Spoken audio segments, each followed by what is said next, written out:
இந்த இது வந்து ஆக்சிஜனோட மிக்ஸ் ஆகும்போது மட்டும்தான் ஃபயர் ஆகுது. அதனால தான் இந்த கேஸ் இருக்கும் இந்த ஃப்ளேமுக்கும் பார்த்தீங்கன்னா அந்த டிஸ்டன்ஸ் இருக்குல்ல, இதெல்லாம் ஆக்சிஜன் நம்ம மிஸ் ஆகுது. நம்ம பயந்துட்டு வெளியில போயிடும். இந்த தீ அப்படியே உள்ள போயிட்டா வெடிச்சிடும் அப்படி நினைக்கும் போது தான் நம்ம பயத்துல வெளியில வரும்போது சுற்றில இருக்க எல்லா பொருட்களையும் பிடிச்சி அந்த ரூம் டெம்பரேச்சர் அதிகமாகும் போது உள்ள 250 மடங்கு விரிவடையக்கூடிய அந்த கேஸ் வெடிச்சிருது. அப்போ நம்ம அந்த ஃப்ளேமை கட் பண்ண உடனே அந்த ஆக்சிஜன் நம்ம தடுக்கிறோம். புரியுதுங்களா? இப்போது ஆஃப் ஆகும்போது இப்போ மேல ஃபயர் ஆயிட்டு அதுல வந்து தீ பிடிச்சிட்டு இருக்குது.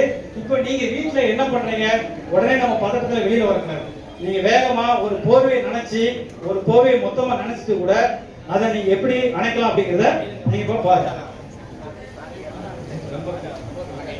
இப்போ ரெகுலேட்டர் பிடிச்சி எரியுது. அவங்க என்ன பண்றாங்க? பதட்டத்துல வெளியில வரல, வேகமா ஒரு போர்வை எடுத்து நினைச்சிட்டு உடனே வந்து அவ்வளவுதான், கட் பண்ணியாச்சு. நம்ம பெரும்பாலும் வந்து இந்த கேஸ் வந்து நார்மல் மேல வந்து ஃபயர் ஆயிடும். அப்ப சப்போஸ் வந்து மேல ஃபயர் ஆயிட்டு அப்ப என்ன பண்றீங்க? மேல ஃபயர் ஆயிட்டனால எந்த சூழ்நிலையிலும் இங்க வந்து பதட்டப்படக்கூடாது. காப்பாத்துங்க காப்பாத்துங்க.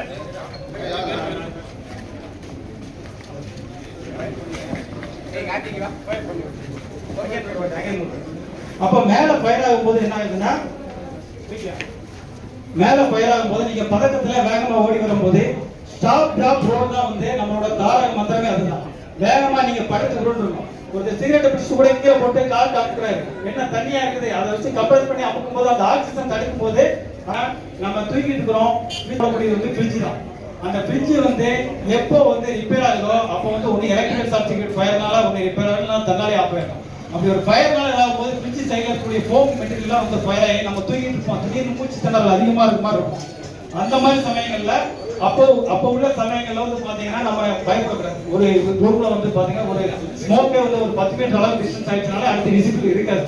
அப்போ அந்த மாதிரி சூழல்ல ஸ்மோக் எப்பவுமே நான் எல்பிஜி கேஸ் வந்து 40 மடங்கு வெயிட் ஜாஸ்தினால எப்படி கிராவிட்டியோட இதனால கீழ் லெவல்ல போயிருக்கோ, ஸ்மோக் வந்து நார்மல் இதோட கேஸோட வெயிட் மேல் நோக்கி தான் போகும். அதனால நமக்கு வெண்டிலேட்டர்லாம் மேல் நோக்கி இருக்கும். அந்த சூழல்ல நீங்க தவறுதல் நிலையில போனீங்கன்னா அதிகமா எஸ்கேப் ஆயிடும். கரெக்டா எஸ்கேப் ஆகும். நம்ம வந்து ஸ்மோக் இருக்குது அப்படிங்கிறத வந்து பதட்டத்தை இப்போ ஒரு மேல வந்து ஃபயர் ஆயிட்டு இவர் வேகமா ஓட என்ன ஆகுது? அவர் வந்து போகும்போது வேகமா ஓட அவருக்கு மேல வந்து தீ வந்து பிடிக்கிறதுனால மேல இருந்து ரொம்ப ஸ்ப்ரெட் ஆகும். அந்த சூழ்நிலையில நம்ம ஒண்ணு நம்ம வீட்டுல யாரும் இருந்தாங்கன்னா நம்மள போற வச்சு அணைக்கலாம். அப்படி இல்லைன்னா நீங்களாவே படுத்து விடணும். இது இப்போ